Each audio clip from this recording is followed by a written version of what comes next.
Je suis Muriel Toiti. Nombreux d'entre vous me connaissent ici. Je suis partenaire éducation, recherche et innovation chez OnePoint depuis janvier 2020.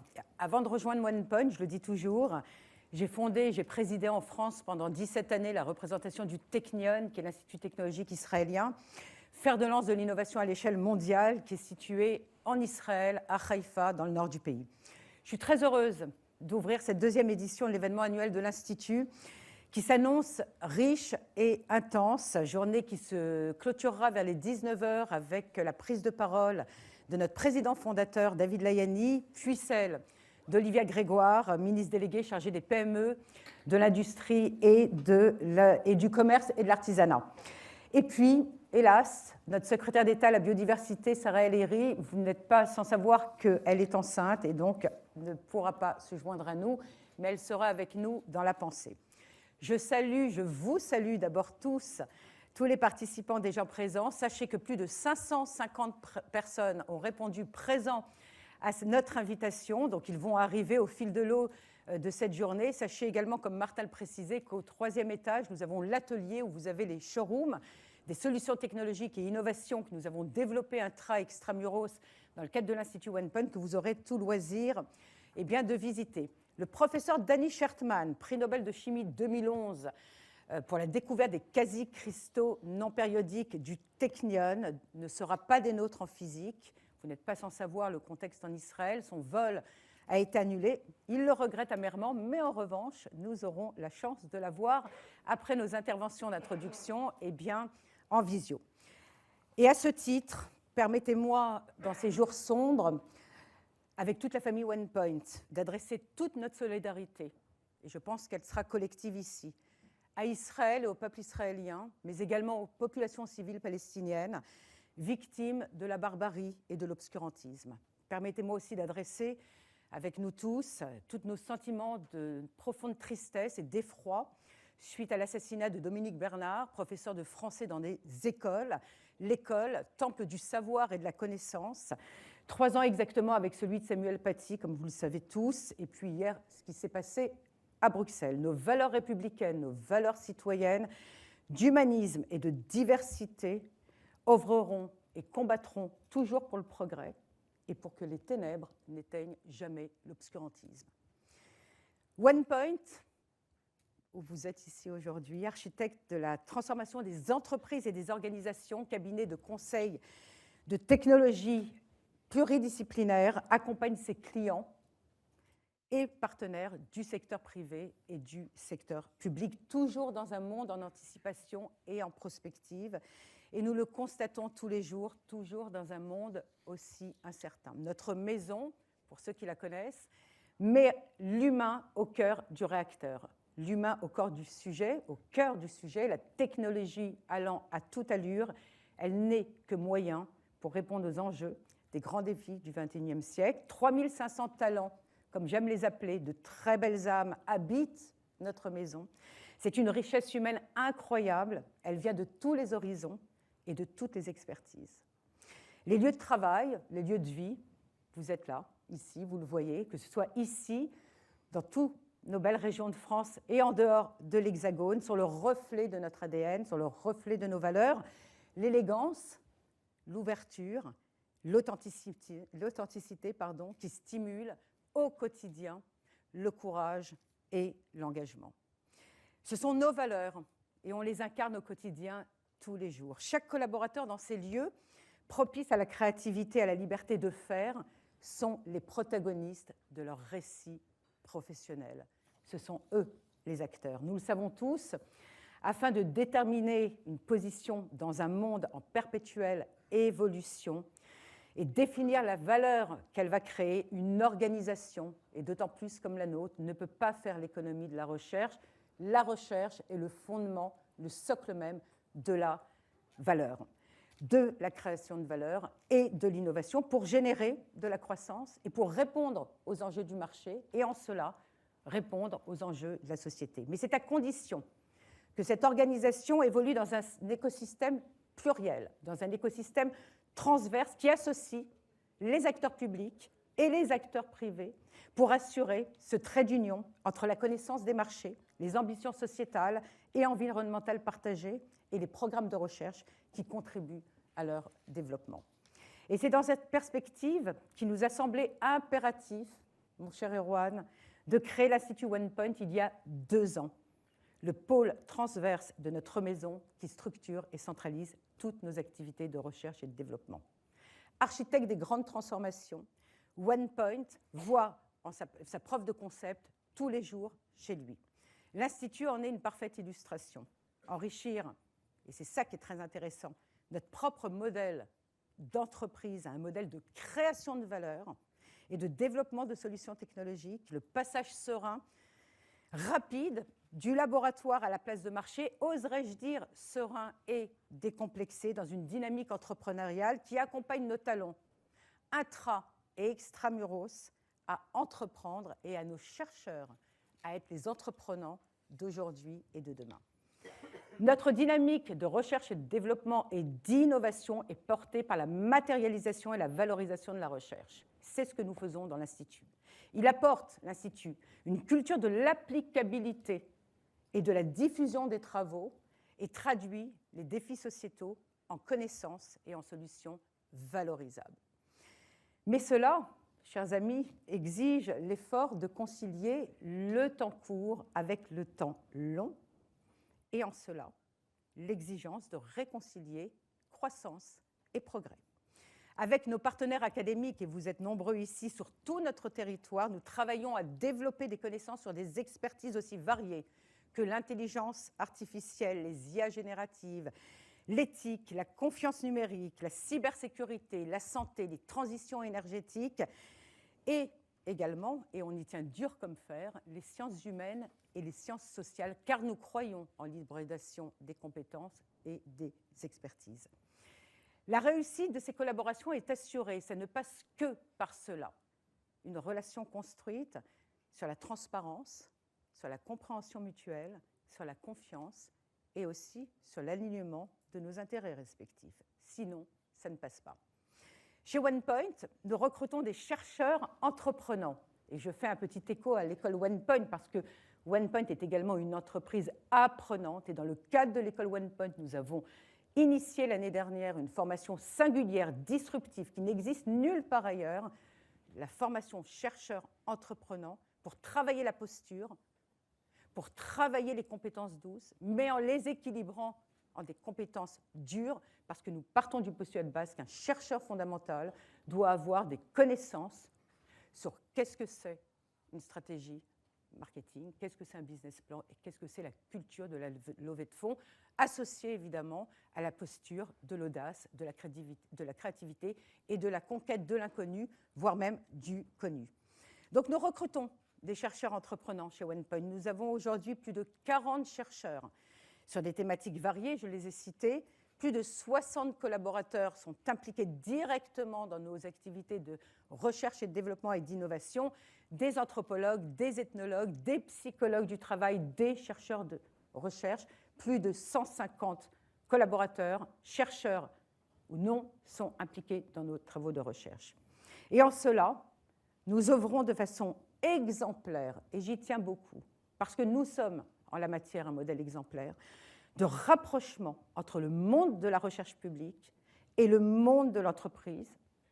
Une visée, vous me l'accorderez, à la fois pédagogique et stratégique pour faire bouger les lignes.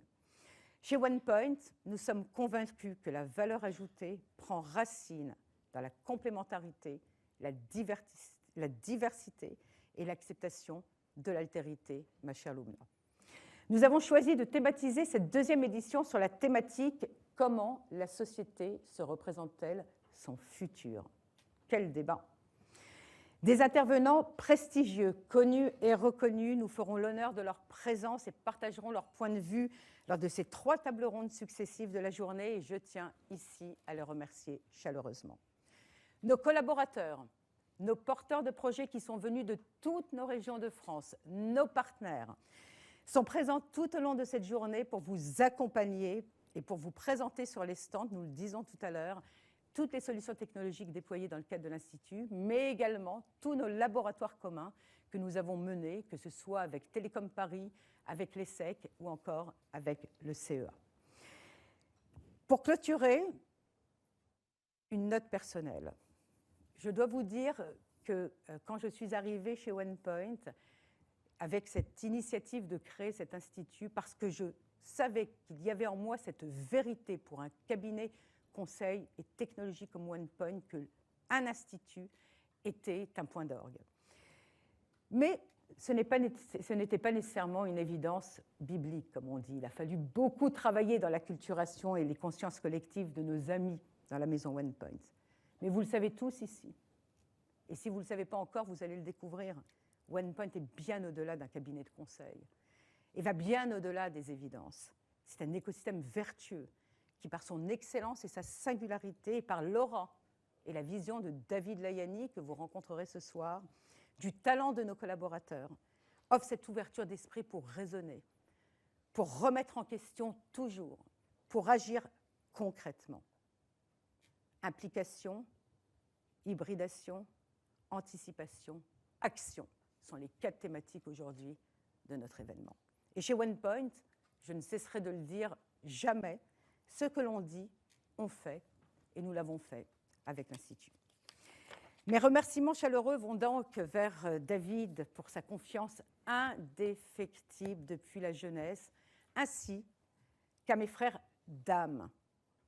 Et je citerai Gontran Peubé, partenaire de notre communauté d'Ataïa, qui interviendra tout à l'heure à une des tables rondes, Olivier Reyes, que je vois en haut, qui a été mon complice de tous les jours à la jeunesse quand je suis arrivée chez OnePoint, et Juan Lebronec, notre partenaire de notre communauté Région Aquitaine, qui prendra la parole après moi et où la recherche est née, Martin Loquin, notre leader créatif, qui a été également mon partenaire et mon complice et qui va nous introduire à les tables rondes tout à l'heure, et puis l'excellent, je ne le vois pas ici, mais il est dans les parages, Mathieu Fouquet, notre secrétaire général et DRH. Enfin, et où est-il ce garçon? Mon collaborateur, un de nos chercheurs, Renaud Mignoret. Renaud, où es-tu? Eh bien, Renaud n'est pas là. Mais il va venir, il est en train de s'occuper entre l'atelier, les showrooms, il est aux manettes, comme on dit. Renaud Mignoret, qui est le coordinateur de tous nos projets de recherche et développement et d'innovation, qui a fait à mes côtés un travail sans relâche, avec abnégation, avec enthousiasme, avec passion à mes côtés depuis 2 ans, et a trouvé énormément de sens et d'engagement et de motivation, effectivement, dans le cadre du développement de l'Institut. Grand merci à Renaud. Et ça aussi, je le dis et je le répéterai toujours. Si dès mon premier jour chez OnePoint, il y a maintenant presque 4 ans, on dirait que c'était hier, je me suis sentie chez OnePoint, chez moi. Aujourd'hui, chers amis, je vous invite à vous sentir chez nous, chez vous. Nous vous souhaitons évidemment une très belle journée intense, passionnante, riche, qui va faire évidemment jaillir des débats, des solutions pour demain. Et nous sommes bien évidemment à vos côtés tout au long de cette journée. Et rendez-vous aussi à 19h pour la conclusion avec la ministre et David. Merci à tous. Et j'invite mon ami Erwan. Merci Muriel. Bonjour à tous. Donc, je suis Erwan Lebronec, je suis partenaire chez OnePoint et j'accompagne toute la communauté Sud-Ouest dans son développement. Ancien chercheur, je suis vraiment convaincu sur le fait qu'il est nécessaire de faire de la recherche dans un organisme privé comme le nôtre, tout en organisant le maximum de partenariats avec l'extérieur. On ne peut pas travailler tout seul, on est obligé de s'appuyer sur l'académique, on est obligé de s'appuyer sur d'autres partenaires, de façon à pouvoir faire la meilleure recherche possible et trouver les meilleures compétences au bon endroit. Aujourd'hui, on va parler du futur. C'est bien le futur, mais il y a un sujet qui me tient beaucoup à cœur et sur lequel je suis passionné, engagé, militant, c'est la transition écologique. La transition écologique, c'est aujourd'hui un sujet individuel. Chacun peut apporter sa petite part à l'édifice, chacun peut faire ses petits efforts au quotidien, mais c'est surtout un sujet d'écosystème dans lequel on a besoin de trouver des partenaires, de trouver des structures avec lesquelles s'associer, associer les institutions avec le privé, avec les associations. Et ça va être vraiment notre gros axe de recherche cette année, c'est réussir à monter cet écosystème et construire cet écosystème. WinePoint est aujourd'hui engagé dans la Convention des entreprises pour le climat, donc ça réunit un certain nombre d'entreprises. Il faut aussi qu'on ait des institutionnels avec nous. Donc il faut qu'on trouve le support des institutionnels, qu'on trouve le support des organismes de recherche. Donc je cherche aujourd'hui des organismes de recherche qui, sur la transition écologique, qui accepteraient de travailler avec nous et d'aller dans des cycles très rapides de recherche, donc pas forcément des cycles très longs sur du fondamental, mais des cycles de recherche courts sur de l'appliqué. Parce qu'on a besoin de faire quelque chose très très vite. Le changement climatique, ça va vite. L'adaptation au climat, c'est une urgence, c'est nécessaire d'aller très rapidement et on cherche vraiment des partenaires. Donc, je ne sais pas si vous voulez vraiment passer ce mot-là aujourd'hui. Si on veut aller vers le futur, on a déjà besoin de travailler sur un sujet immédiat qui est la transition écologique et l'adaptation pour le climat. Donc je suis à votre disposition sur les espèces de démos au-dessus. N'hésitez pas à venir nous rencontrer, venir voir les produits sur lesquels on travaille aujourd'hui, parce qu'on a vraiment besoin de créer ce lien et ces partenariats avec toutes les personnes qui sont ici présentes. Merci à tous. Merci mon cher Erwan. Le micro marche. Le micro marche. Et maintenant, on l'attendait. Alors, et là, je vous le disais tout à l'heure, le prix Nobel d'Annie Schertmann ne peut pas être des nôtres, mais nous avons quand même, et j'y ai tenu dur comme fer, j'aurais jamais lâché. On l'a interviewé hier et vous allez pouvoir le découvrir maintenant pour sa prise de parole d'une petite dizaine de minutes sur ce qu'il est, ce qu'il a fait et aussi sa vision de l'éducation et du futur. On peut y aller. Good afternoon, everybody. I'm very happy to be with you, long distance, recorded, because I could not come to be with you because Air France canceled my flight. I was born in Tel Aviv, Israel, before the independence of Israel, during the Second World War. And then I was educated in Israel. All my degrees are from the Technion in Haifa, Israel. Technion is a school for engineers and scientists in Haifa. You know, every country has resources, but the most important natural resources are not the coal and not the oil and not the gas and not the mineral. It's the human ingenuity. And we have to develop it. We have to develop human ingenuity. And also, if you want people to open startups, high technology startups, you have to teach them how to do that. So in 1987, I opened at the Technion a class called Technological Entrepreneurship. It was the most successful class ever at the Technion. I had 600 students in my class every week, and the class continues today. It was an amazing, smashing success. And in later years, we made a survey. What happened to the graduates of our class, Technological Entrepreneurship? Turns out that 25% of the students that took my class were involved in startups. Amazing influence on the country by a good idea of one person. Society and everything else progresses in two avenues. One avenue is evolution. The other avenue is revolution. Evolution is predictable. For example, I can tell you now that all cars will be electric in the future. How do I know? Because it started already. I can tell you that more and more cancer diseases will be cured. How do I know? Because we start to really understand the source of the problem, and we start to solve. So I can predict, yes, more cars will be electric and cancer will be resolved. And there are many other things that I can predict because they depend on evolution. Revolution, you cannot predict. It happens suddenly from nowhere, and many of the revolution creators get the Nobel Prize, the Wolf Prize, which is an Israeli important prize that I had. And you cannot predict it. It happens suddenly. Basic science is extremely important, and it will solve many problems and already did solve many problems. But scientists are not responsible for what other people do with the discovery. When the nuclear power was developed, It produces electricity. France is leading. I don't know what's happening with nuclear reactors now in France. I hear different rumors. Germany destroyed all of them, so France sells electricity to Germany. Go figure. But also, atomic energy is an atomic bomb. One is wonderful, producing electricity. One is terrible, atomic weapons. Let's go to our times. There were two ladies that received the Rules Prize and then the Nobel Prize in the same year. They discovered the CRISPR tool to manipulate human DNA. So if somebody has disease, maybe we'll be able to alter the genes and solve the problem from the basis. But some people will use the same technology in a bad way. For instance, leaders of some countries will tell the scientists, we need 2 million stupid, very strong soldiers.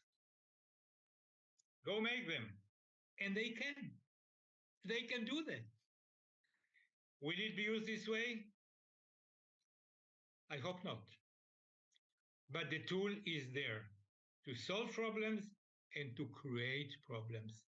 Every scientific discovery, which is very prominent, very important, can create problems, can solve problems.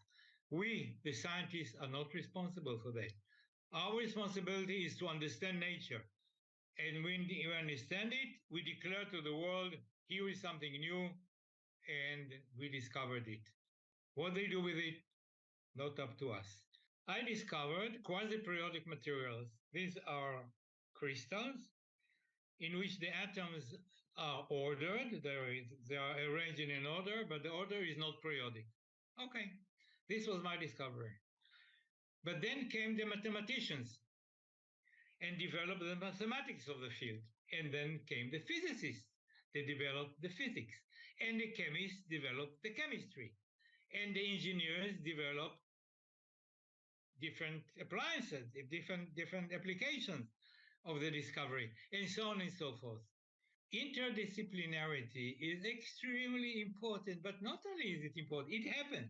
It must happen because every new discovery calls for other people to understand other aspects of the discovery. I could not do the mathematics of quasi-periodic materials. I'm not a mathematician. School has two missions, and people don't really distinguish between them. One, you want to teach. You want to tell the students how the world works. The other one is education. It has nothing to do with teaching. It has to give examples and to create better human beings, to create young people who can see the other, people who understand the other, people who not see themselves only, but see the other, people who know how to behave in modern civilized society. This is education. How much time is dedicated to education in schools? In Israel, it's very close to zero. We teach, but do we educate? These two subjects are totally separate. We have, as you have, Ministry of Education.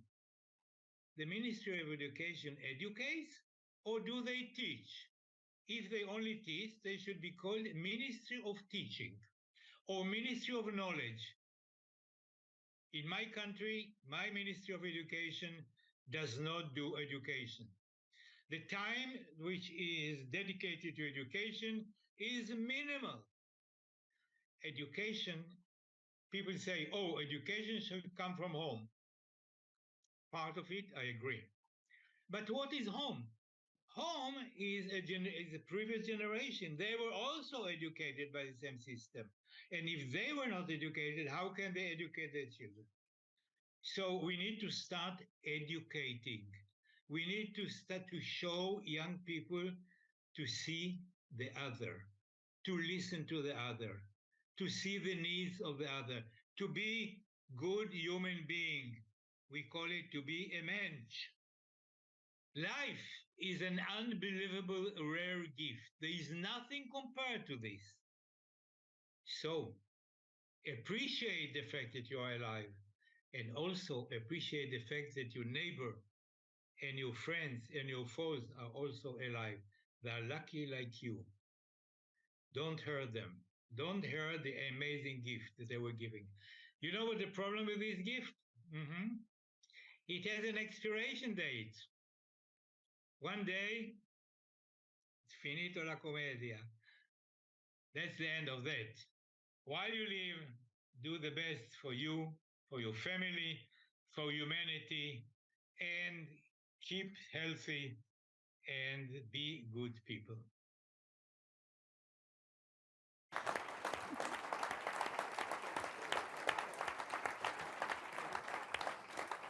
Voilà, hélas, on m'entend? On m'entend? Oui, on m'entend.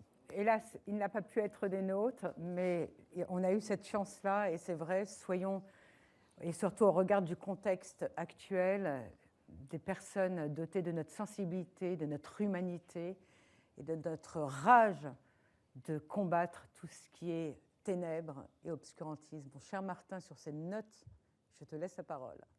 Merci Muriel, et très heureux d'officialiser l'ouverture de cette seconde édition donc des rencontres de l'Institut.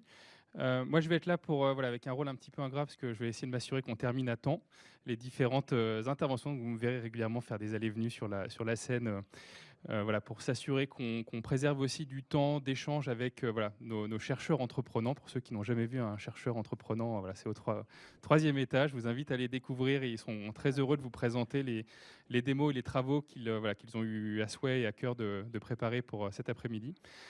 Et donc, on va assez rapidement la rentrer maintenant dans les thématiques de la table ronde. On va avoir une première table ronde où on va parler des liens entre science, technologie et société. Et évidemment, la question de la confiance en toile de fond et de la façon de créer des liens. On va, dans une deuxième table ronde, aborder la question de l'éducation. C'était un élément au cœur de l'intervention de Dan. Et donc, l'enjeu, ça va être aussi de comprendre comment on prépare les futures générations aux grands défis du XXIe siècle et comment on les dote du bagage qui leur permet d'aborder sereinement les grands défis qui nous attendent. Et donc un troisième sujet qui va poser la question de toutes les technologies qui contribuent en fait à des formes de dématérialisation des liens sociétaux. On peut penser aux réalités virtuelles, on peut penser à l'IA générative, à toutes ces formes de médiation et la façon dont demain on peut faire société dans un contexte où de plus en plus nos relations sont intermédiées par des nouvelles technologies.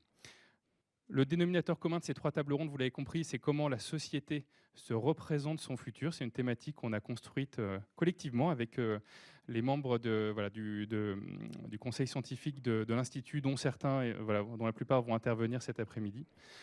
Et on aime bien effectivement dire dans nos démarches, dès lors qu'on explore des futurs possibles, que pour regarder loin, pour regarder l'avenir, il faut d'abord apprendre à regarder sur les côtés.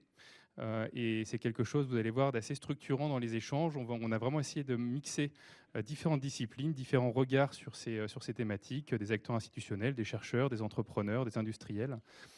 Et en toile de fond, aussi de comprendre quels sont les imaginaires, les représentations du futur, en fait, qui conditionnent aussi les développements sociétaux et les trajectoires dans lesquelles on s'engage, toujours dans une idée de prendre un pas de recul et de se dire comment on s'oriente vers des futurs qui sont des futurs choisis et pas des futurs subis. Et donc on est très heureux d'accueillir nos intervenants. Je vais tout de suite inviter Dominique Leglu à me rejoindre, qui est directrice éditoriale de Sciences et Avenir et du trimestriel La Recherche. Et je vais lui laisser le soin donc de lancer cette première table ronde et de présenter les intervenants. Merci à tous. Merci. Je vais aller me mettre au pupitre, ça me permettra de mettre mon petit carton.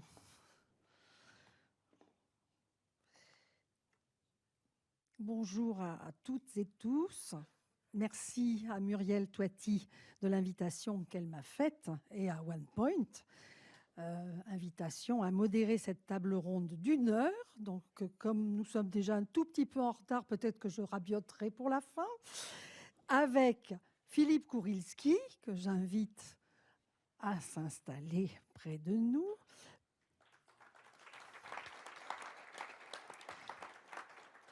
Perrine Simon-Naoum, Nora Benabiles, Nora, Christian Deleuze et Béatrice Kosowski. Je les présenterai évidemment un peu plus précisément quand ils interviendront. Alors, comme ça a été rappelé par Martin, c'est bien ça, je n'écorche pas votre prénom, Martin, vous avez rappelé, et je le rappelle au cas où vous auriez été un peu distrait, tous ces mots-clés. Confiance. Confiance à rétablir, ce qui veut dire qu'elle a été un peu ou beaucoup perdue. On verra le diagnostic. Par la société. Envers les sciences, pas la science, hein, d'ailleurs, les sciences. Il y a un S au bout. Et la technologie, on pourrait dire les techniques, la technologie. Alors, évidemment, j'ai demandé, quand on a préparé, que chacun s'approprie ces mots, se rende bien compte d'où il parle, comme on disait autrefois. Hein. Petit rappel, on sort à peine de la crise Covid, peut-être qu'on y est quand même encore un petit peu. On est déjà dans la crise climatique. Donc, on comprend qu'on demande à des personnalités qui ont une place éminente dans diverses institutions, que ce soit dans le domaine fondamental, Philippe Kourilski, professeur émérite Collège de France, CEA, Nora, Nora Benabiles, CNRS, Perrine Naoum, Muriel l'a dit tout à l'heure, hein, on n'oublie pas les sciences humaines et sociales, ou plus appliquées dans des entreprises comme Sanofi ou IBM. Voilà, ils se reconnaîtront, Christian Deleuze et Béatrice Kosowski. Alors, pour qu'il y ait un développement compris par la société et qui réponde à ses besoins, et donc pas de façon linéaire, on le sait tous maintenant, mais de façon acceptable. Nous allons parler donc de ce rétablissement de la confiance. Alors, de façon à faire tourner la parole, j'ai demandé à chacun de dire en quelque sorte le titre de son intervention et puis 2 ou 3 phrases, très vite, hein, parce que vous ne soyez pas tous à attendre que chacun ait parlé. Philippe Kourilski, académicien, professeur émérite au Collège de France, directeur général honoraire de l'Institut Pasteur. Alors, c'est quoi le titre ?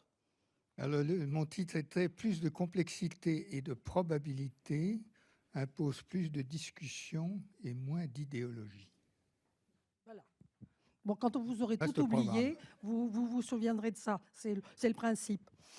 Perrine Simon-Naoum, directrice de recherche au CNRS, directrice du département philosophie à l'École normale supérieure, membre du conseil scientifique de l'Institut OnePoint.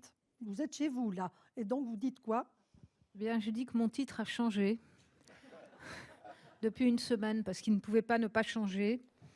Et l'idée, c'est de réfléchir non pas sur un choc des civilisations, mais sur une guerre contre la modernité. D'accord. Nora Benabiles, adjointe à la directrice de la recherche fondamentale du CEA. Alors, vous donnez dans la valorisation, dans l'innovation, dans l'essaimage. C'est un beau mot, ça. Moi, je ne sais pas si ça marche, mais ça me plaît. Vous êtes aussi membre du conseil scientifique de OnePoint, aussi à la maison. Et vous dites quoi ? Moi, je serais sur les fractures technologiques, fractures sociétales, acceptabilité, rapidité, lenteur. On est toujours entre des extrêmes qu'il faut concilier. C'est très compliqué. À des temps longs pour la recherche, quelquefois une acceptabilité qui doit être rapide, mais qui finalement est très lente aussi et qui nous handicape beaucoup ensuite pour faire avancer les choses. En fait, essayer de faire arriver ces technologies, ces progrès dans la société, s'ils sont souhaités. Christian Deleuze, directeur général délégué à l'innovation Sanofi et président de Médicène, je ne sais pas comment vous le prononcez, Paris Région. Ouais, c'est pas mal. Bon, alors, et vous ? Il paraît que ça dépote. Vous m'avez promis de dépoter. Ah bah oui, mais si vous cherchez en plus, ça va pas s'arranger. Et moi, je me suis demandé, enfin, ça fait 50 ans qu'on a abandonné et l'éducation et d'une certaine manière l'apprentissage de nos enfants à du lien commercial, d'une manière ou d'une autre. Et donc, moi, je regarderais ça sous l'angle de rupture de confiance. Oui, mais est-ce que c'est par hasard, par négligence ou par abandon politique? Ben voilà, les pieds dans le plat. Béatrice Kosowski, présidente d'IBM France. Bonjour à toutes et à tous, merci pour l'invitation. Donc moi, je suis sur le thème de la consolidation de la confiance, d'abord par l'utilisation des technologies pour rendre les technologies elles-mêmes plus de confiance. La deuxième chose, c'est d'engager la responsabilité des différents acteurs, je dirais de bout en bout, de la R&D jusqu'à la mise en production. Et le troisième volet, c'est l'éducation pour la compréhension, pour l'appropriation, qui pour moi est le troisième pilier de la confiance. Vous ferez le lien avec la table ronde suivante, donc. Alors, Philippe, vous avez parlé de complexité, de probabilité, d'incertitude. Comment s'y retrouver? Comment le grand public, lui, vous dites, il veut des certitudes. Oui, j'ai donné un titre dont je reconnais qu'il est assez abstrait, mais je vais m'en expliquer. D'abord, je pense que l'époque, c'est vraiment l'époque de la complexité croissante. Et de ce point de vue-là, c'est évident. Mais je voudrais faire remarquer qu'en gros, la complexité biologique est constante ou en baisse, puisque la biodiversité baisse, et qu'en revanche, la complexité sociale augmente de façon exponentielle.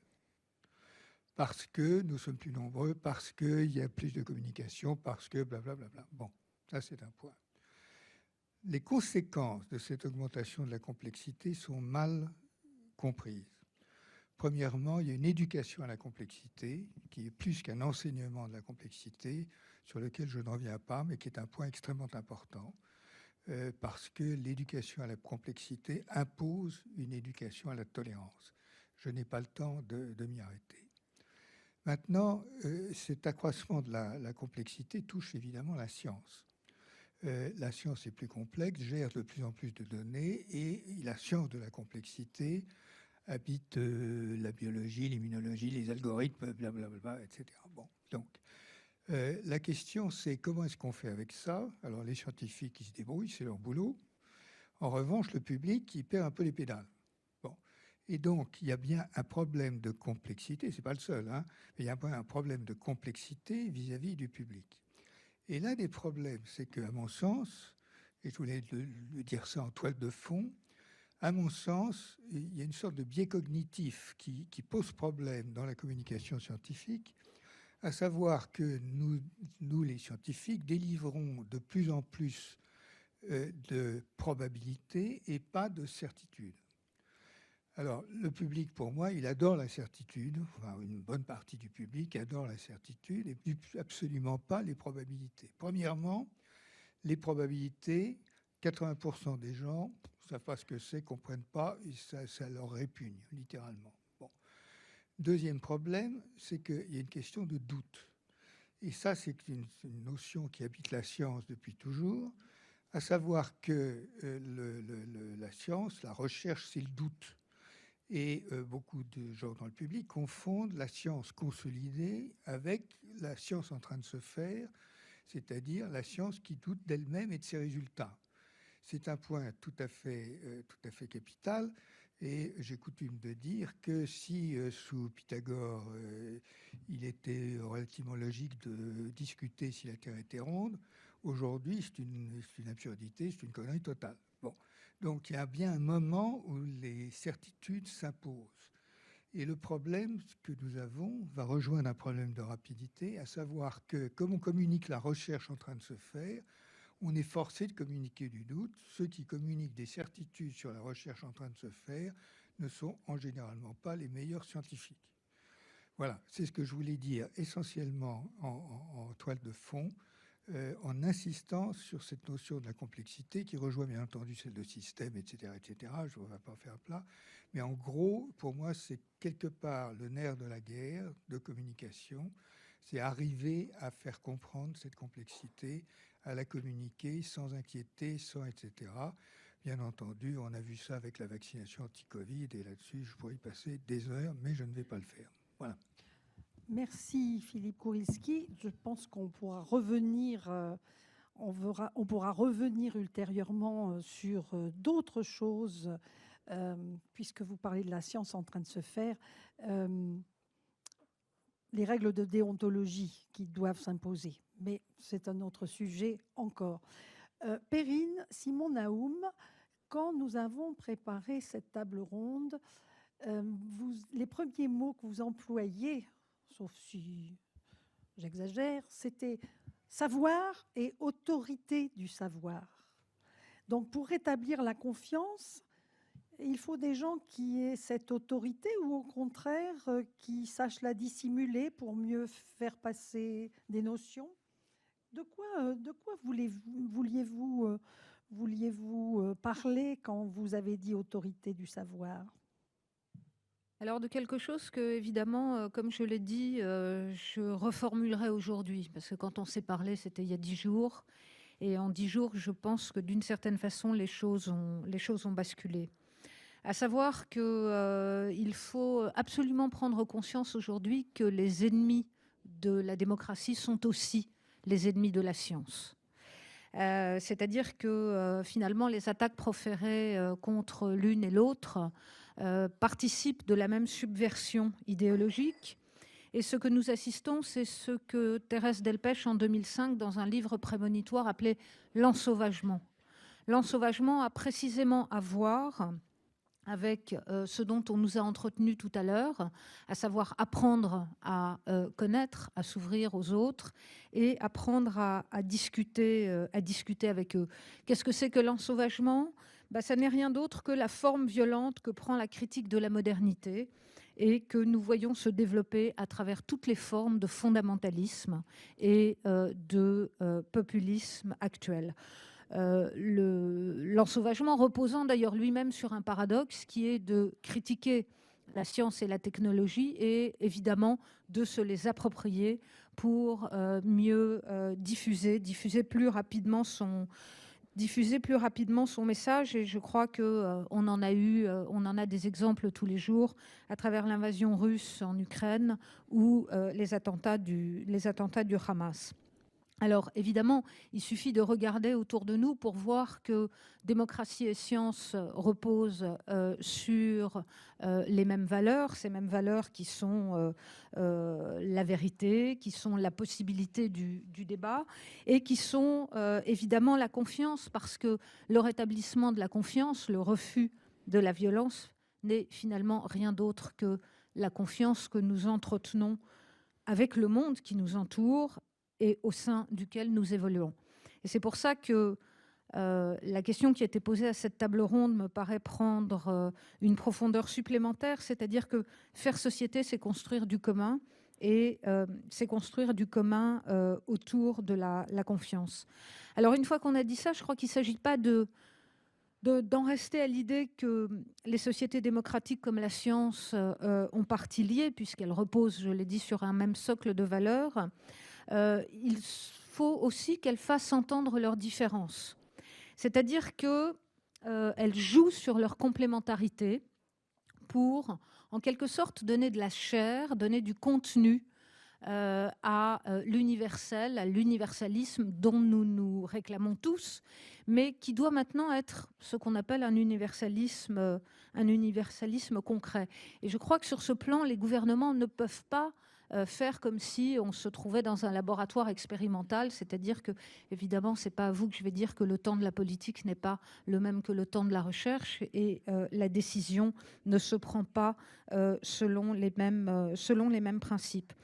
Donc, ce à quoi nous devons réfléchir aujourd'hui, je crois, et j'en terminerai par là, c'est la manière dont finalement science et société, science et démocratie, puisque nous avons quand même la chance de vivre dans des sociétés démocratiques, et il faut le rappeler, et je crois que chacun devrait s'en souvenir tous les jours, doivent s'épauler dans la manière dont elles assument leurs différences. Par exemple, vous parliez du savoir et de l'autorité du savoir. C'est un savoir dont on peut peut-être se réclamer en science, dans un certain type de conduite de la science, mais évidemment pas en politique. De même, il en va de la confiance. Et ce qui m'a paru très important, enfin, je crois que c'est là-dessus que je voudrais terminer, ce qu'il faut aujourd'hui, et là encore, c'était le message, je crois, délivré tout à l'heure, c'est non seulement avoir la capacité d'exercer notre esprit critique, mais aussi finalement de réagir à l'incertitude, c'est-à-dire d'avoir une aptitude à se décentrer, ce qui ne veut pas dire qu'il faut être empathique, abandonner nos valeurs et essayer de voir le monde à travers les yeux de gens qui ne sont pas à notre place. Je pense qu'il faut rester à notre place et savoir que les valeurs que nous défendons sont des valeurs pour lesquelles il convient de se battre, mais aussi apprendre à se décentrer, c'est-à-dire, voilà, pour mieux se défendre, il faut aussi comprendre que tout le monde ne voit pas les choses par nos yeux, et donc que cette idée de la science, d'une certaine façon, et cette idée de l'autorité du savoir, c'est quelque chose qui est le moins bien partagé du monde. Merci. Nora Benabiles, vous venez de la recherche fondamentale, enfin vous y êtes, mais vous pratiquez donc ce fameux essaimage, en tout cas quand ça marche. Et évidemment, le passage de relais entre recherche et industrie et industriel, ça fait partie de vos soucis, peut-être de vos plaisirs aussi. C'est quelque chose que vous cultivez. De mes plaisirs, oui, clairement. Je reviendrai peut-être sur ces mots-clés, en fait, les mots-clés de la table ronde, c'est-à-dire confiance, société, science et technologie. Je partirais quand même d'un point fort, c'est qu'on a besoin d'espace de liberté pour faire de la science, pour créer, pour innover. On n'est pas dans la contrainte quand on est dans la recherche fondamentale. Il y a quelque chose qui est extrêmement joyeux, qu'on oublie aussi aujourd'hui, c'est-à-dire que faire de la science, être dans l'abstraction, c'est quelque chose qui est amusant, qui est gai. On y trouve énormément de plaisir. Avoir des continuums, faire des passerelles entre la recherche fondamentale et quand c'est possible, quand c'est souhaitable, c'est pas toujours le cas. On peut avoir de la recherche fondamentale qui aboutira à de la connaissance et c'est bien. On a de la recherche fondamentale qui pourra trouver des chemins vers des applications. C'est bien aussi. C'est bien de rendre à la société ce qu'on nous a donné quand c'est pertinent. Et donc tous ces sujets-là, je trouve que c'est important d'essayer de les positionner. Donc d'abord dans la confiance que peuvent avoir aussi les scientifiques dans le travail qu'ils font et puis dans ce qu'ils peuvent en faire, c'est-à-dire être libre. Je me souviens quand j'ai commencé, je suis une théoricienne à la base. Et quand j'ai été dans le monde de l'industrie, on m'a dit que je trahissais, que aller dans une start-up comme j'ai choisi, plutôt que d'aller dans le monde universitaire, où j'avais ce choix aussi, c'était faire un choix par défaut, que c'était beaucoup moins bien qu'avoir une recherche académique. Et je suis revenue à la recherche académique ensuite, et revenue ensuite au monde de l'industrie, pour ensuite revenir au CEA, qui est un chemin parfait entre les deux, puisqu'on est dans la recherche technologique. Et donc de regarder en fait ces fractures sur ces temps très longs de la recherche fondamentale nécessaire. On ne sait pas forcément qu'elle va aboutir. On a besoin d'argent pour en faire. On a besoin de confiance pour innover. On a besoin aussi de prendre des risques, ce qu'on fait peut-être moins en France et en Europe qu'on peut le faire dans d'autres pays anglo-saxons, même si ça change. On a besoin de poches larges pour arriver à faire des recherches qui marchent ou qui ne marchent pas, comme on le disait. On a le droit aussi à l'échec. C'est important. De ces échecs, on apprend beaucoup. On ne gagne pas toujours, et ce n'est pas grave. Donc voilà, donc je dirais que sur ces chemins, j'essaie de regarder un petit peu sur sciences et technologies, sur les rôles que ça a pu avoir. Alors bien sûr, on peut revenir sur la fin du XVIIIe siècle. Et on reviendra sur le rôle des scientifiques. Oui, le rôle des scientifiques, le rôle des technos dans la transformation aussi des sociétés. On l'a vu avec la révolution industrielle, on l'a vu avec l'atome au XXe siècle, ça a été mentionné tout à l'heure. Et puis aujourd'hui avec le numérique et l'abstraction et la difficulté aussi qu'on a à communiquer l'abstraction, à faire des enseignements pour accepter et la complexité et à comprendre ces abstractions qui nous entourent de plus en plus aujourd'hui. Merci Nora. Christian va me détester parce que je reprends ce qu'elle vient de dire sur les échecs. Quand on s'appelle Sanofi, en ce moment, enfin bon, il va y avoir le vaccin contre la grippe, ça va. Dominique, les scientifiques sont contents de voir qu'ailleurs aussi on peut échouer, et les actionnaires sont contents quand même. Vous voyez. Je parlais en propos liminaire, évidemment, de la crise Covid. C'est quelque chose qui nous a tous tellement frappés. Effectivement, l'importance qu'il y avait eu sur le temps long de tout un travail de fond sur l'ARN messager et qui a pu, avec des sacrés coups de pouce financiers de l'autre côté de l'Atlantique, faire que ça a été récupéré et mis en application. Alors, Christian, comment vous allez résoudre les problèmes de demain pour le bon passage de la connaissance vers l'application dans votre domaine, puisque je rappelle que vous êtes directeur général délégué à l'innovation Sanofi. Je croyais que j'étais invité en tant que médecin, moi, du coup. Et médecin. D'abord, vous auriez pu aller au bout. C'est du financement américain, un pari dans un bureau ovale. Mais le gars qui est au bout du pari, je vous rappelle que c'est un rouquin, qui est le gars qui croit dans le moins de choses en termes de science. C'est un climato-sceptique qui ne croit en rien. Et c'est quand même lui qui est à l'origine. Oui, non, mais ce qu'il a montré, c'est que ce qui a été évoqué par mes prédécesseurs, hein, c'est quand on libère les énergies, qu'on dit j'assumerai le risque complètement et les moyens sont illimités, eh ben on fait des progrès considérables. On pourrait presque regretter que le cancer ne soit pas une maladie transmissible. Il n'est pas exclu que nous ayons aujourd'hui bien plus de traitements disponibles parce que ça ferait peur à l'ensemble des gens qui sont capables d'investissement. Mais si je reviens d'un cran à la question de la... Ici, dans cette salle, ce qu'on demande, c'est à des gens qui sont éduqués, qui connaissent la science ou qui la comprennent et qui ont des vagues notions techno, d'avoir confiance. Bah, c'est pas évident, mais c'est jouable. Les gens dont on parle dans la société, ils n'ont pas eu d'éducation, ils n'ont pas de notion de la science, et la techno leur échappe d'autant plus volontiers que ça fait de nombreuses années qu'on leur fait croire que chaque découverte est une innovation et que chaque innovation est un progrès. Bah oui, mais ça dépend de là où on se place, hein. Moi, j'ai un cousin qui est gilet jaune, il est pourtant dentiste, hein, il a un cerveau normalement structuré au départ. Il passe son temps à me rappeler que ça fait quand même au moins 30 ans que les politiques, globalement, hein, prennent des décisions qui sont favorables aux citoyens du monde, à des gens qui ont envie de voyager, de découvrir. Mais peu de choses sont faites pour des gens qui voudraient juste habiter chez eux, avoir une école et un hôpital de qualité pas si loin. Donc, quand on parle de renouer la confiance, il faudrait savoir de quoi on parle. Est-ce qu'on veut absolument que ce soit la confiance dans ce que nous avons décidé de proposer et ou d'imposer?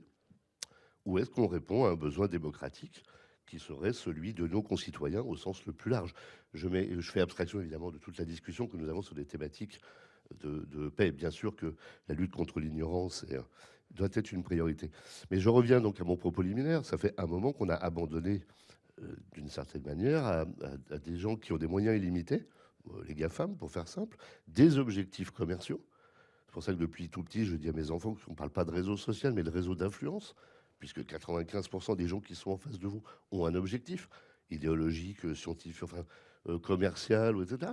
Ils ne sont pas juste là pour échanger avec vous, ils sont là pour vous vendre, enfin, ils sont là pour vous vendre quelque chose. Donc dès lors qu'on en a conscience, c'est comme regarder une pub à la télé, c'est acceptable, ça peut même être rigolo. Mais si on n'en a pas conscience, c'est assez dangereux. D'autant qu'à l'école, on ne donne pas de moyens aux maîtres, qui sont d'ailleurs les premiers sur les ronds-points. Regardez dans les fréquences gilets jaunes. Donc il va bien falloir qu'on accompagne aussi l'éducation, on en parlait tout à l'heure, en donnant des moyens, en pensant des dispositifs un peu différents. Sinon, le rétablissement de la confiance ayant été raté à la génération précédente, hein, enfin, c'est dur de parler après un prix Nobel, je le confirme, surtout quand on est d'accord avec lui. J'ai pris des notes exprès pour qu'on puisse vérifier qu'il y avait au moins un sujet ou deux. Et voilà, il y a un moment où il va falloir qu'on accompagne, qu'on soit créatifs pour rétablir la confiance. Je disais, en étant nous-mêmes démocratiques dans notre approche, confiance, mais en quoi? Pas forcément en toutes les... Enfin, vous voyez, on peut discuter de tout, mais on n'est pas obligé de vouloir faire adhérer à tout. Et ensuite, s'assurer qu'on donne les moyens. Mais je ne sais pas s'il faut avoir demain des influenceurs d'État, je ne sais pas, utiliser les moyens qu'utilisent les influenceurs d'aujourd'hui et qui produisent des résultats dont on débat aujourd'hui parce que nous n'aimons pas tellement ce que ça produit et nous mesurons que c'est plus efficace que ce que nous aimerions produire. C'est ça qui génère la discussion d'aujourd'hui, d'une certaine manière.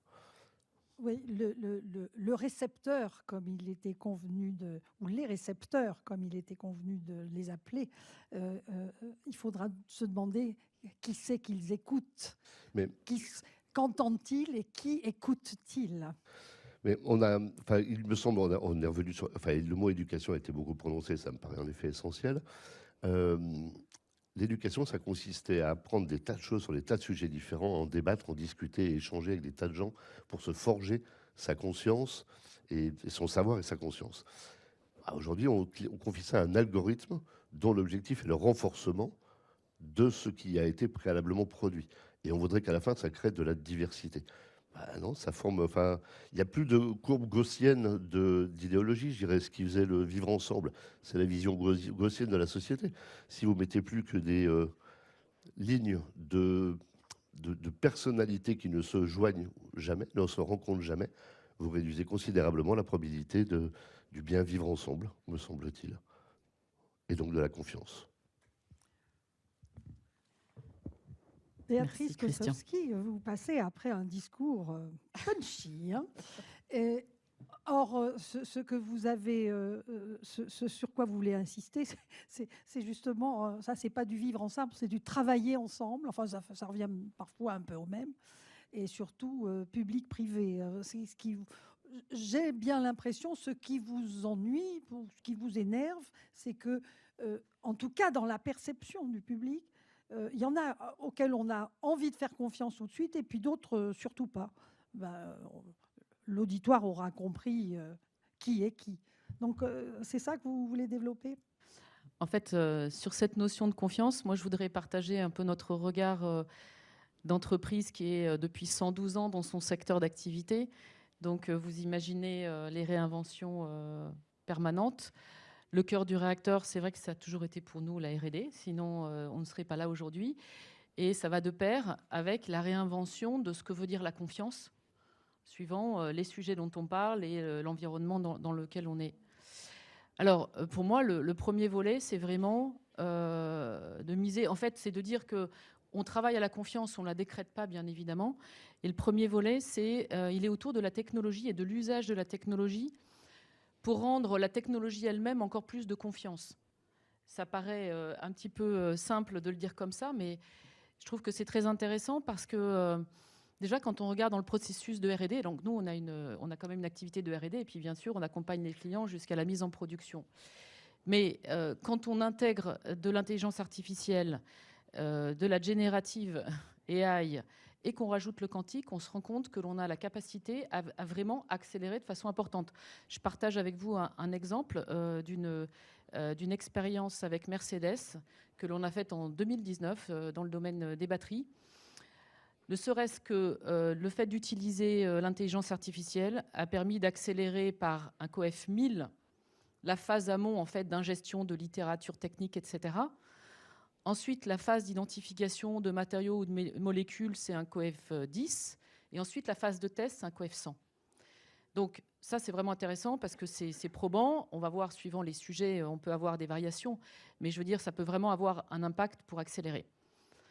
Après, pour nous, la façon dont on voit les choses, à chaque fois qu'on investit des travaux de R&D dans un domaine, très rapidement, on crée à côté une équipe parallèle qui travaille au sujet de l'éthique ou de la confiance. Donc, je vous donne l'exemple du quantique. Quand on a lancé nos travaux sur le quantique, en fait, très rapidement, on a créé aussi une équipe qui travaille sur le Quantum Safe, qui en fait travaille sur l'antidote et réduire la menace que la technologie quantique, en fait, ouvre, et l'opportunité qu'elle donne aux hackers d'aller pulvériser toutes les clés d'encryption. Et donc, je pense que c'est vraiment important de le regarder comme ça. On a fait la même chose par rapport à l'IA.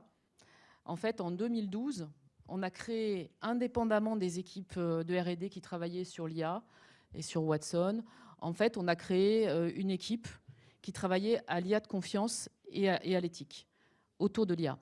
Alors, là, vous avez évoqué un certain nombre d'aspects. Moi, ce que je retiens aussi, il y a la vitesse, c'est vrai, mais il y a le caractère investissement, c'est-à-dire que ce n'est pas de l'incantation.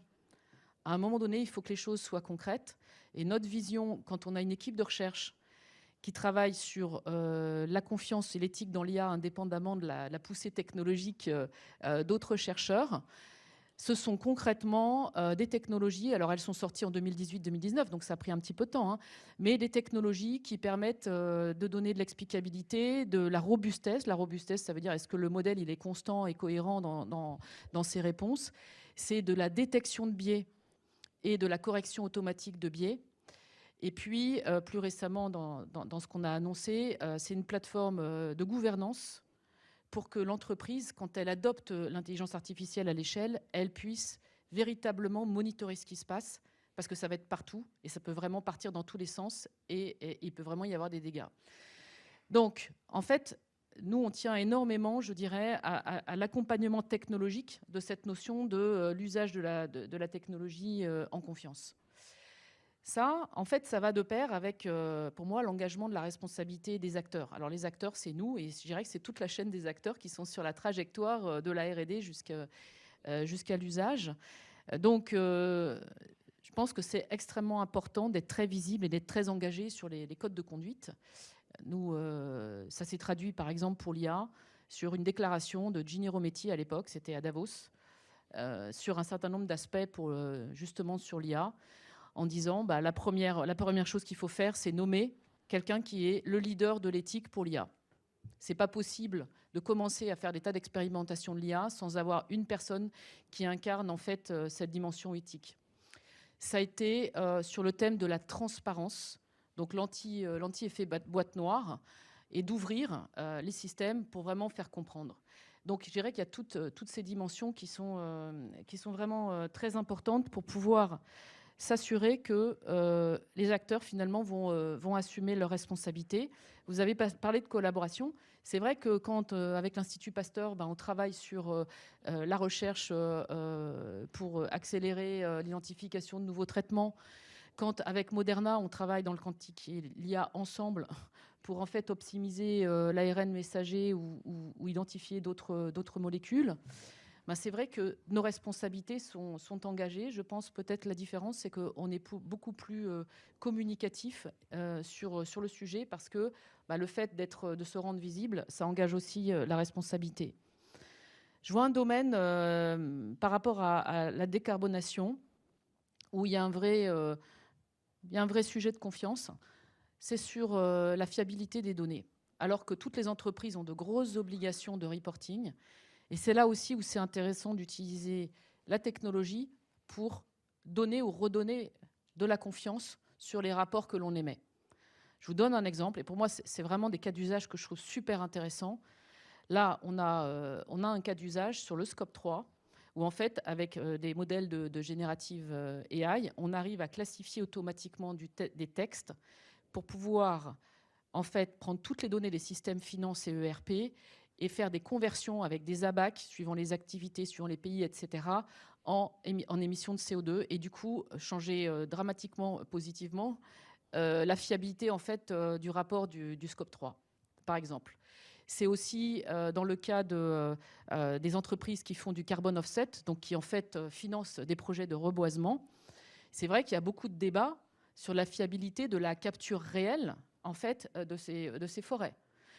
On a réussi avec de la générative AI et des modèles, alors là, on n'est plus dans le texte, on est dans l'image et dans les modèles géospatiaux, mais qui peuvent être activés pour une mesure en dynamique, c'est-à-dire toutes les semaines, pour pouvoir savoir exactement ce que ces plantations vont pouvoir capter et retenir et stocker. Et moi, je trouve que c'est super intéressant parce que ça va renforcer véritablement la confiance. Voilà, donc c'est vraiment, pour moi, c'est ces deux axes-là. Et puis le troisième, je ne vais pas le développer parce que je sais qu'il y a une table ronde, mais sur l'éducation, en fait, il y a vraiment, je pense, deux aspects. Il y a un premier aspect qui est, si on veut aller chercher loin toutes ces initiatives de confiance dans la technologie, on a quand même un gap de 85 000 positions qui ne sont pas staffées dans le numérique aujourd'hui. On a modélisé ça à 2030, c'est 130 000. Donc, ça veut dire qu'il faut avoir des diplômés de différents profils, mais ça veut dire qu'il en faut à peu près 75 000 par an. Et il faut des personnes de la reconversion. Et c'est là où c'est très intéressant, parce que par ce biais-là, on a la possibilité véritablement d'avoir une diversité de profils. Et c'est absolument fondamental, justement, pour pouvoir construire cette confiance. Et l'autre aspect de l'éducation, c'est indépendamment des gens qui vont travailler dans le numérique, c'est qu'on est tous concernés directement et qu'on a l'opportunité de permettre à tout le monde de s'approprier le numérique. Donc il faut vraiment commencer très très jeune pour s'assurer qu'on donne la chance à tout le monde sur cette vague-là. Merci, merci. Je suppose que tout cela sera repris dans la table ronde suivante. Philippe Kourilski, avec tout ce qui a été dit, et comme je ressens ce que me racontent les scientifiques que je rencontre tous les jours, jusqu'où faut-il qu'ils s'engagent? Parce que dans le même temps, vous avez dit qu'il faut faire attention à l'idéologie. Alors, les plus jeunes, et notamment quand on parle de changement climatique, vous parliez à quel point les forêts pouvaient aider à décarboner. Comment vous voyez cet engagement? Est-ce qu'un chercheur du côté fondamental peut, doit ou ne doit pas s'engager? Pardon, vous avez deux aspects. D'abord, le chercheur est un citoyen et comme citoyen, il peut ou il doit s'engager. Deuxièmement, en tant que chercheur, il a également, à mon sens, une responsabilité publique et donc il doit s'engager d'une certaine manière qui n'est pas forcément celle du militant qu'il peut être par ailleurs. Bon.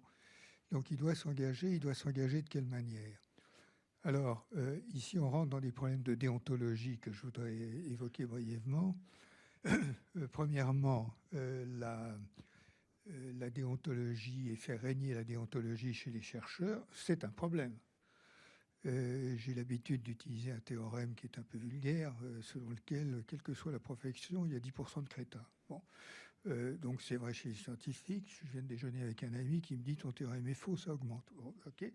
Mais le problème quand même des scientifiques qui sont déviants vis-à-vis de la déontologie, c'est un problème. Il ne faut pas se cacher derrière son petit doigt. On en connaît, on en a connu, et on met ça parfois un peu sous le tapis ou pas, etc., etc. La résonance médiatique de ça est un autre problème. Je vous demande de garder en tête, et on ne prendra pas d'autres exemples que ça ou de noms. Reprenez la crise du vaccin, de la Covid-19, disons les anti-vax que je connais bien, il y a quand même un vrai problème. Bon. Et ça m'amène à deux autres considérations qui sont de l'ordre de la déontologie et presque de la politique. Le premier, c'est que je reviens à cette notion de complexité pour dire, premièrement, qu'il faut bien voir que le refus de la complexité, et ça a été dit d'une certaine manière par Perrine, le refus de la complexité renvoie à un déni de démocratie, parce que le refus de la complexité, c'est favoriser l'autoritarisme. Il faut être très clair là-dessus. L'autoritarisme est une manière de résoudre le problème de la complexité. On décrète point barre et pisou. Voilà. Et donc, il y a un vrai problème de démocratie dans la gestion et l'éducation à la complexité.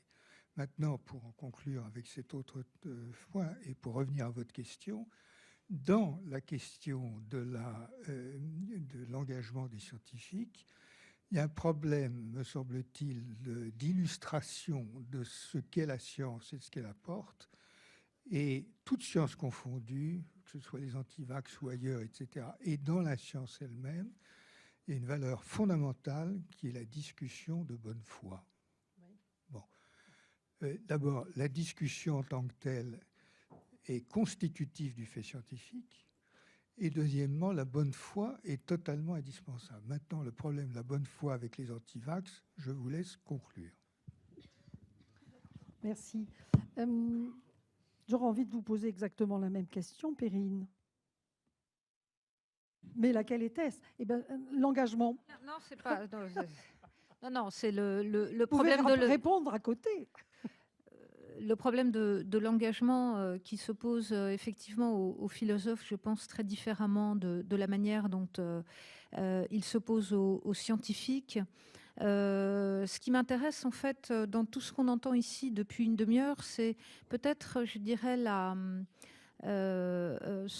les différences de ce que nous entendons quand nous parlons les uns et les autres d'éthique et de responsabilité.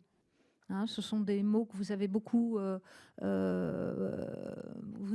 utilisés, notamment Béatrice Kosowski. Évidemment, je veux dire, avec une forme de certitude sur ce que peut être pour vous, je dirais, la manière dont vous concevez votre fonction de manière éthique et la responsabilité que vous y mettez. Je crois que le philosophe, lui, ne peut jamais oublier le niveau qui est le niveau de la société, mais de la société prise aussi sur le plan politique. Et c'est là où nous avons le plus de difficultés, je crois, aujourd'hui, à savoir que, si vous voulez, de savoir ce que c'est que l'engagement à partir du moment où on le conçoit et où on l'exprime, non plus alors, je dirais, d'un point de vue scientifique ou d'un point de vue industriel, où finalement les cadres sont peut-être, me semble-t-il, relativement plus faciles à fixer. Mais quand il s'agit de penser en termes d'histoire, en termes de philosophie, en termes donc de société, de politique publique, là c'est beaucoup plus compliqué parce que il faut tenir ensemble le pluralisme des valeurs, le pluralisme des discours. Et donc, si vous voulez prendre en compte à la fois, je dirais, le fait de tenir bon sur un certain nombre de valeurs, qui sont les valeurs de vérité, nécessaires à rappeler, surtout dans l'ère de post-vérité dans laquelle nous vivons, les valeurs de liberté, les valeurs de responsabilité, mais comprendre que celles-ci peuvent parfois, je dirais, recouvrir des périmètres différents. Et donc, à ce moment-là, la difficulté, je dirais, est moins dans l'engagement que dans la manière dont vous pouvez mener un débat qui soit un débat démocratique autour de ce qui doit rester un projet commun. Merci. Ma question était en quelque sorte surplombante. Mais là, Nora, vous parlez d'acceptabilité. Donc je dirais, elle me semble plus remontante. Parce que vous êtes confronté parfois à du refus de ce que vous avez produit, que vous essayez d'essaimer. Oui, bien sûr. Donc en fait, c'est cette fracture qui est complexe parce que je pense qu'on a un rôle aussi à jouer en tant que scientifique pour aller dans les écoles, pour aller dans les universités, dans d'autres domaines, pour essayer d'enseigner, pour être présent aujourd'hui, pour échanger. C'est très important. On a des problèmes de sémantique. Donc on utilise des mots, mais on ne les perçoit pas de la même façon en fonction de nos formations, de nos origines. C'est un sujet. Donc quelquefois, on peut heurter sans le vouloir. Je crois qu'on a un rôle. Alors après, on peut le prendre ou pas. Il n'y a pas d'obligation. C'est important. On est libre aussi. Mais on a un rôle dans ce rôle d'éducation, de faire en sorte en tout cas d'expliquer, parce qu'effectivement, on est toujours dans un doute quand on a des choses à apporter. Moi, j'ai un sujet que je porte, qui me porte plus que je ne le porte certainement, c'est le patient virtuel. Donc un jour, on arrivera certainement à avoir des sujets autour de ça. Donc c'est des sujets qui sont très moléculaires, très abstraits. Aujourd'hui, comment créer la confiance sur des sujets où on est encore à des stades de recherche fondamentale, où il n'y a pas encore de preuve de concept, où on n'a pas validé les sujets, encore faut-il qu'ils soient validés. Alors, c'est pas encore validé pour des chercheurs, on n'est déjà pas d'accord entre nous, mais pour les médecins, c'est compliqué aussi, en fonction des médecins à qui on va parler. C'est compliqué pour les patients, qui peuvent avoir des espoirs formidables, mais quand on va leur dire qu'ils ne répondent pas à ce traitement, mais qu'on n'a pas de solution thérapeutique pour eux, c'est un sujet qui va vite devenir un problème éthique. Donc, on a des sujets aussi autour de ce que la société peut faire pour faire accepter ces technologies, les réglementations, aller plus vite, essayer d'avoir des espaces, entre guillemets, de liberté dans des phases cliniques, peut-être pour que des patients qui n'ont pas d'autres possibilités puissent bénéficier de certaines technologies. Mais tout de suite, on se heurte à des problèmes qui sont très complexes. Donc, il faut expliquer, il faut aller voir les gens, il faut discuter. Il faut aussi, à mon avis, être humble et montrer qu'on n'est absolument pas omniscient, qu'on a des doutes, qu'on peut se tromper, qu'on peut avoir raison aussi, mais qu'on peut se tromper, et que ça se travaille ensemble, et que ça peut être des nouveaux champs de recherche, d'échanges, de discussion, et il y a tout un travail à faire. Donc, quand on va dans les lycées, on est souvent surpris quand on discute avec des jeunes de seconde, de première ou de terminale, en leur disant « la science, c'est génial, allez-y ». Et on a des gens en face qui regardent ça comme des cours de maths assez austères, de la physique ou la science, je ne parle pas des sciences de la vie. Et donc, et on a envie de leur dire, mais c'est pas ça. Donnez une chance à la science et essayez d'aller plus loin. Mais les sciences, ça peut être aussi des sciences humaines et sociales. Ça peut être, puisqu'on est dans des sujets transverses. Donc voilà, donc je dirais qu'il faut être assez décomplexé, hein, ce que je suis.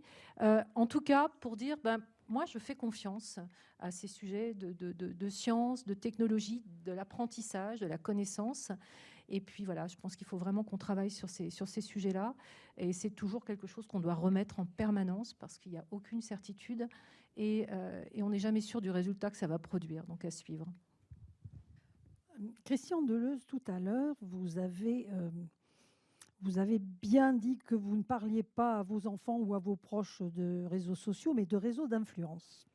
Alors, il se trouve que tout à l'heure, j'étais dans une autre instance et un jeune start-upper qui travaille sur des drones dit « c'est terrible parce que ce que nous faisons, là maintenant, quand je fais une recherche Google, ça dit drone kamikaze. Alors que ce n'est pas tout à fait ça que nous faisons. » Et donc, il dit, mais comment je vais faire pour convaincre des investisseurs de venir sur ma recherche, alors que voilà ce qui sort quand on fait la recherche sur notre nom. Et ça vous arrive. Pourquoi j'ai pensé à ça? C'est parce que Nora a dit patient virtuel. Alors moi, je me suis mis dans la peau d'un patient réel, quoi. Et je me suis dit, oula, comment il me numérise? Christian. Et encore, là, c'est l'actualité brûlante et terrible qui amène à cet état de fait.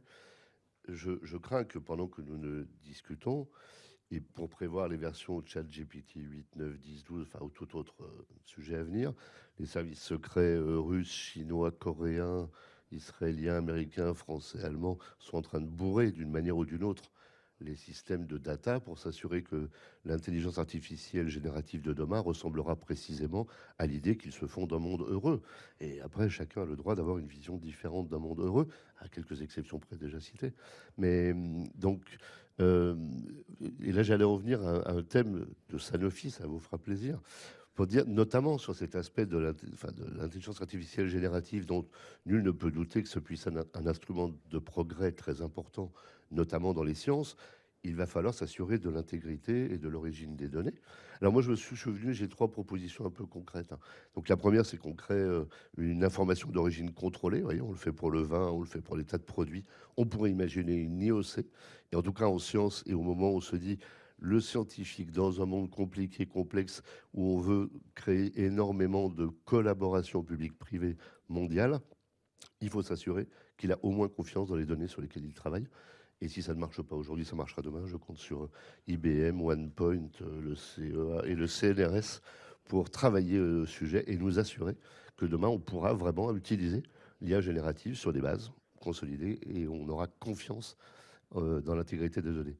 Le deuxième sujet, je reviens, et tant pis, il fallait m'inviter dans la table ronde sur l'éducation. Si on veut sauver la prochaine génération, en admettant qu'il y ait aujourd'hui déjà quelques difficultés durables à prévoir sur la confiance dans la science, il faut donc qu'on attaque à l'école. Il y a des tas de sujets dont on peut dire qu'il faudrait les attaquer à l'école, et on ne peut pas. Il n'est pas raisonnable de penser que les enseignants peuvent se sortir de problèmes aussi complexes, aussi mouvants, aussi changeants. C'est pas possible. Notamment parce que différences culturelles, parce que différences de manière de dire les choses, selon l'âge peut-être, et selon les lieux d'habitation et les pays sûrement. Donc pourquoi ne pas essayer de concrétiser en proposant des capsules, c'est le truc à la mode, là, 2 minutes 30 sur tel sujet, mis à disposition des enseignants qui auraient chaque semaine une obligation de partager. Non pas, et pourquoi pas ensuite ouvrir une discussion, puisque c'est la mode dans les écoles, mais au moins que la base, elle soit pédagogiquement certaine sur un sujet qui nous semble collectivement d'intérêt, et le même partout sur le territoire. Et le troisième point qui me paraît intéressant, alors je reviens à mes réseaux d'influence. Déjà, il y a 35 ans, là, quand j'étais jeune manager et que j'avais des collaborateurs à qui je proposais de faire des formations, ils prenaient toujours des formations dans des sujets où ils étaient déjà forts. Jamais j'ai vu un gars venir me voir en me disant « je suis nul, paye-moi une formation là-dedans ». Ça n'existe pas. Qu'est-ce qui aujourd'hui est le mécanisme de renforcement premier des sujets ou des outils avec lesquels on vit? C'est cet algorithme qui va en permanence renforcer ce que vous croyez, vous proposez de vous renforcer là où vous êtes fort et systématiquement oblitérer tout ce avec quoi vous pourriez, ou la communauté, pire, à laquelle vous appartenez, a déjà dit que ça ne lui plaisait pas. Si vous n'avez même pas une chance de voir le contenu une fois pour dire ça ne me plaît pas, ça a été oblitéré de votre champ. Et alors là, je vais faire référence à un livre que j'ai lu il y a très longtemps, peut-être d'autres l'ont lu ici, qui s'appelait L'Homme D. C'est un gars, l'homme D. C'est un gars qui, à un moment, s'ennuie, ne sait pas comment gérer son truc, et décide pour des petites choses d'abord, et puis pour des choses de plus importantes, de faire confiance au hasard. Eh ben, je propose qu'à un moment ou à un autre, on rétablisse, ou on impose même d'une certaine manière, je m'adresse aux mathématiciens, chercheurs, l'aléa dans les programmes qu'on va mettre à disposition des étudiants notamment, mais pourquoi pas de communautés plus larges, et qui on proposerait à un moment ou à un autre, quand ils décident qu'ils veulent faire de l'anglais, on leur dit tu auras 8 modules d'anglais, mais il y aura aussi 2 modules sur un sujet X ou Y d'intérêt, dont tu ne sais pas ce que ce sera, et tu t'engageras quand même, néanmoins, à le suivre. Et je trouve que ça aurait le mérite de réinvestir cette diversité, ce changement, cet accès un peu divers que nous avons perdu aujourd'hui. Je sens qu'il peut y avoir des critiques dans le panel. Des critiques constructives, j'espère. Ce que vous venez de dire, Christian, me fait penser, par exemple, à ce que tente la Fondation Blaise Pascal, qui fait des capsules sur l'intelligence artificielle. Je ne sais pas si... vous l'avez regardé? Non, mais d'abord, j'ai fini mon éducation depuis un moment, ça vous a pas échappé. Même si c'est permanent. Pour les plus jeunes, oui, et Paris-Saclay aussi fait des capsules. Le sujet, c'est pas de faire des capsules. Le sujet, c'est auprès de qui les mettons à disposition, avec une relative assurance qu'elles sont regardées, et qu'il y aura ensuite qu'on passera de l'apprentissage à l'éducation, comme ça a été plusieurs fois rappelé. C'est à destination, justement, des professeurs. Bravo. Béatrice, vous avez été interpellée d'une certaine façon sur l'IA de confiance. Et c'est vrai que vous pouvez revenir sur le sujet, parce qu'il n'est pas évident de comprendre d'abord comment ça se construit, qui il y a derrière, et comment ça va se voir. Christian proposait qu'il y ait un badge, information contrôlée et fiable. Je pense qu'en fait, le sujet est vaste et on n'a pas fini d'en parler sur l'IA de confiance.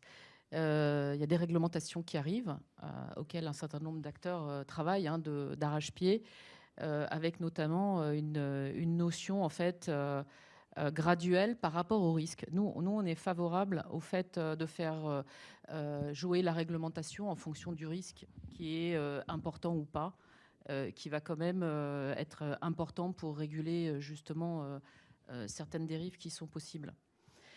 Donc, par rapport à la confiance, je pense que ce qui est intéressant, c'est de voir qu'il y a pas mal de dimensions. Il y en a une qu'on voit s'ouvrir aujourd'hui, c'est qu'est-ce que ça veut dire pour une entreprise donnée qui utilise l'IA être éthique. Ça veut dire qu'il faut commencer à descendre dans le sujet et être capable de dire ça, cette pratique-là, vue de notre fenêtre, elle est éthique. Celle-là, elle ne l'est pas. Et donc, en fait, parce que ce n'est pas une tête de chapitre, c'est un livre entier. Et c'est vraiment intéressant parce qu'en fait, ça amène les entreprises et leurs dirigeants à se poser les bonnes questions. Donc, c'est au-delà de la technologie. La technologie, c'est est-ce qu'elle est verrouillée à la base ou pas? Est-ce que dans son fonctionnement, il y a une capacité à enrayer les dérives? Oui, il y a des tas de choses. Mais à un moment donné, il faut que l'entreprise, dans son usage, soit capable d'articuler exactement ce que c'est l'éthique par rapport à sa vocation, sa raison d'être, etc. Et je vous dis ça parce que ce sont des cas concrets. Et en fait, ça n'est pas du tout simple. Donc là, il y a un travail très intéressant à creuser qui est absolument pour tout le monde. Après, il y a des sujets, là, nous, ça fait l'objet, avec d'autres acteurs, de travaux de recherche à Saclay, sur comment se prend la décision. Parce qu'il y a de gros enjeux de responsabilité derrière. C'est-à-dire, par rapport à tel type de question ou tel type de tâche, est-ce que je le confie exclusivement à l'IA? Est-ce que je le confie exclusivement à l'humain? Ou je veux un modèle de décision où c'est l'humain aidé par l'IA? Ce n'est pas évident, encore une fois, de dire quelle est la solution optimale. Donc là, il y a pas mal de travaux à faire et puis d'être capable de mesurer, de tester. Voilà, donc je dirais qu'il y a tous ces volets quand même à aller creuser. Et donc, je rebondis sur ce que vous avez dit tout à l'heure par rapport à certitude. Donc, il n'y a aucune certitude, c'est sûr, mais il y a beaucoup de travail à faire et vraiment de l'approfondissement. Perrine, vous aurez le dernier mot, car Martin me fait les gros yeux. Non, c'était juste pour poser une question à Béatrice. Optimale par rapport à quoi? Ça, c'est une question difficile. Hein. Merci, Perrine. Non, mais en fait, par rapport à la responsabilité de l'entreprise vis-à-vis de ses clients, vis-à-vis de ses collaborateurs, quand on achète un service à une entreprise, à un moment donné, il y a une décision qui est prise, soit de façon automatique. Il faut que l'entreprise puisse assumer qu'elle ait choisi d'opérer comme ça cette décision, par exemple. Voilà, je pense que ça, c'est l'entreprise qui... parce qu'à partir du moment où une entreprise dit qu'elle a une raison d'être, je pense qu'il faut aller au bout, en fait, au bout de sa logique, et de regarder dans ses activités de tous les jours, dans les comportements de ses collaborateurs, dans ses relations avec les clients, avec son écosystème, finalement, est-ce qu'elle est conforme? Il y a mille et une façons d'être en écart. Il est évident que l'avancée technologique peut créer des risques supplémentaires et qu'il faut arriver à les orienter dans le sens de ce qu'on considère être, finalement, sa règle d'éthique. Merci à vous tous. J'ai vu passer une tête, Arnaud Benedetti, qui va être content que je cite sa revue politique et parlementaire, qui a sorti un numéro que j'ai trouvé fort intéressant, qui s'appelle « Le savant, le politique et le peuple, l'enjeu du siècle, point d'interrogation ». Et je ne citerai qu'un tout petit extrait d'un des articles, il y en a plusieurs, de Thierry Libert, qui est un ex-professeur en sciences de l'information et de la communication à l'Université catholique de Louvain, et qui rappelle que la communication, il emploie le terme communication, est la base de la démocratie, notamment en raison de son pilier, celui de la libre expression. Donc, je pense que vous avez tous pu parler librement. Merci. Et c'est la prochaine table ronde.